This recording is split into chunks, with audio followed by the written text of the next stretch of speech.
சென்னையை பொறுத்தவரை கன முதல் மிக கனமழை பெய்யும் வாய்ப்பு உண்டு. இன்றைக்கு இரவிலிருந்து நல்ல ஸ்பெல்ஸ் கிடைக்க வாய்ப்பு இருக்கு.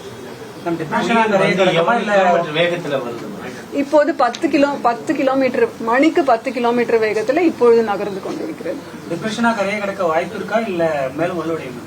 கரையை தொடும் வாய்ப்பு இல்லை.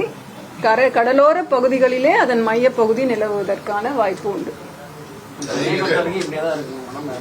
மழை நம்ம இன்றைக்கு மாலையிலிருந்து இரவு வாக்கிலே இந்த ஸ்பெல்ஸ் ஆஃப் ரெயின் எதிர்பார்க்கலாம்.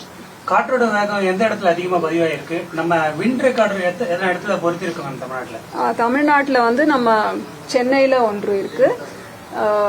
AWS ஆட்டோமேட்டிக் வெதர் ஸ்டேஷன்ஸ் நிறைய போட்டிருக்கோம். அதுல எண்ணூர் போர்ட்ல தான் இன்னைக்கு காலையில 40 km/h பதிவாயிருக்கு.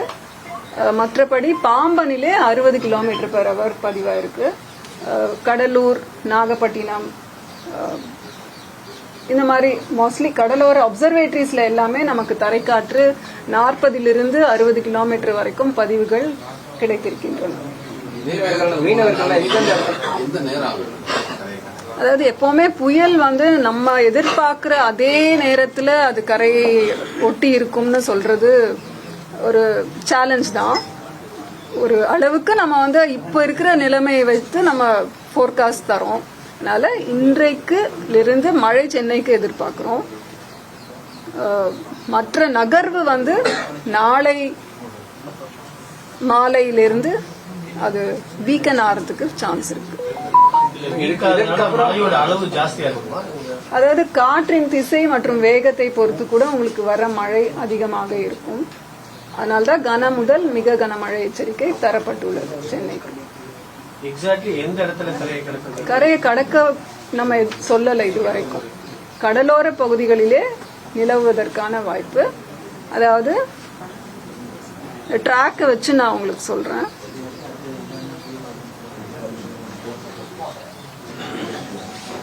இப்ப இது வந்து எப்படி நம்ம இது வந்து கடல் மேல் விண்ட்ஸ் காற்றின் வேகம் மற்றும் திசை எப்படி இருக்கு அப்படின்றதுக்கு நமக்கு இந்த ஸ்கேட்ரோமீட்டர் விண்ட்ஸ் கிடைக்கும்.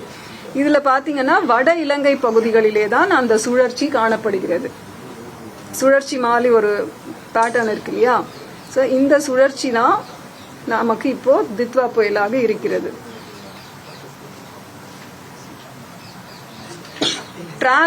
ட்ராக்ல பாத்தீங்கன்னா இப்ப அந்த கருப்பு கலர்ல போட்டிருக்கோம் இல்லையா? இதெல்லாம் வந்து அதாவது அது எந்த பாதையை தேர்ந்தெடுத்ததோ அதற்கான குறியீடுகள். சிகப்பு கலர்ல போட்டிருக்கிறது இனிமேல் வரக்கூடிய பாதை குறித்த ஒரு பதிவு. இது போர்காஸ்ட். அப்படி பாத்தீங்கன்னா நம்ம 30ஆம் தேதி காலையில அது புயல் என்ற அந்த ஒரு வலுவோடு நகர்ந்து வடமேற்கு திசையில நகர்ந்து 30ஆம் தேதி அதாவது நாளை மாலை 5:30 மணி வாக்கிலே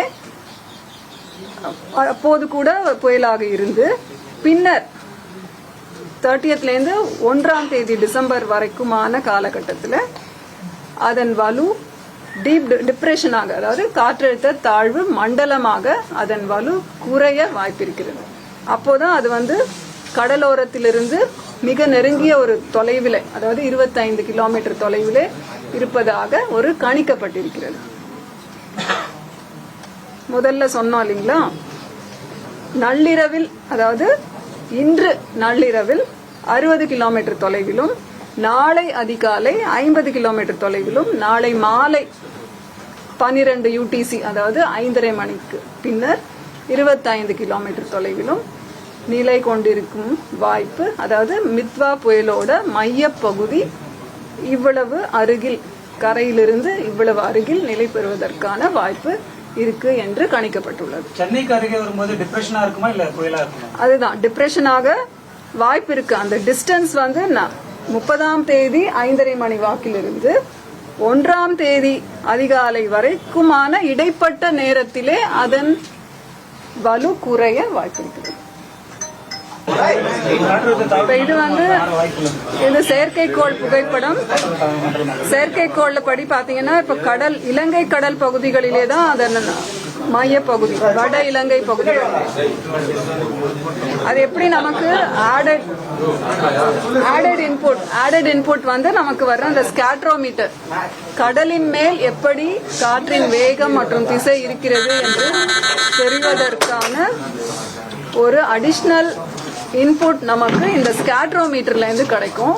அதுல நமக்கு அந்த வட இலங்கை பகுதிகளிலே நிலவும் காற்றின் வேகம் மற்றும் திசை குறித்த தகவல் நமக்கு கிடைக்கிறது. இந்த மாதிரி நிறைய இன்புட்ஸை வச்சுதான் நம்ம ஒரு டெசிஷனுக்கு வர்றது.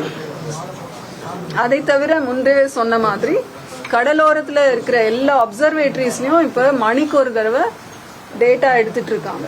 அதுல இருந்து கூட பிரஷர் ஃபால், அப்புறம் நிறைய விண்ட் பேட்டர்ன் இதெல்லாம் கண்காணிக்கப்பட்டு வரைபடங்களை வரைந்து அதை வைத்து நாம் ஒரு டெசிஷனுக்கு வரும். இதுதான் அது ஸ்கேட்ரோமீட்டர் மீன்ஸ்.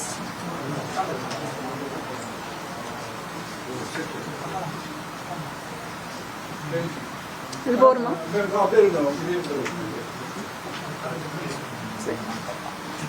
இப்போது காலை 8:30 மணிலிருந்து இப்போது 3:30 மணி வரைக்கும் காரைக்காலில் மிக கனமழையாக 13 சென்டிமீட்டர் பதிவாயிருக்கு. நாகப்பட்டினத்தில் 11 சென்டிமீட்டர் இன்னும் இருக்கு.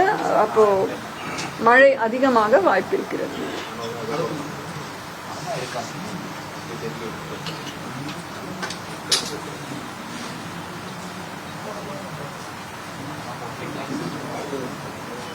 அடுத்தது 1ஆம் தேதி படிப்படியாக மழை குறையும் வாய்ப்பு அதிகமாக உண்டு. இது தரைக்காற்றுக்கான எச்சரிக்கை வரைபடம்.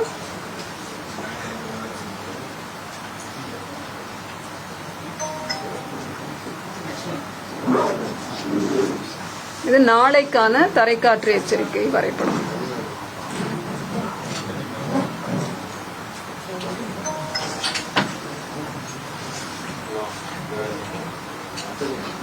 அப்புறம் மீனவர்களுக்கான எச்சரிக்கை.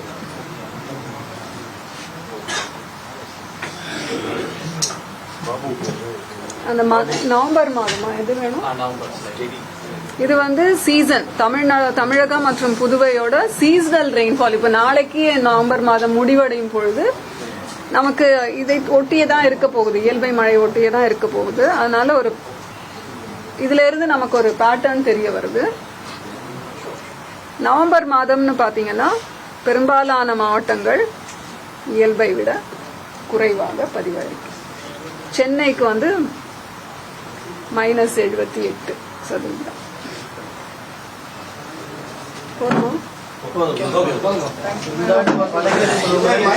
இயல்பாக இருக்குதான் எதிர்பார்ப்பு.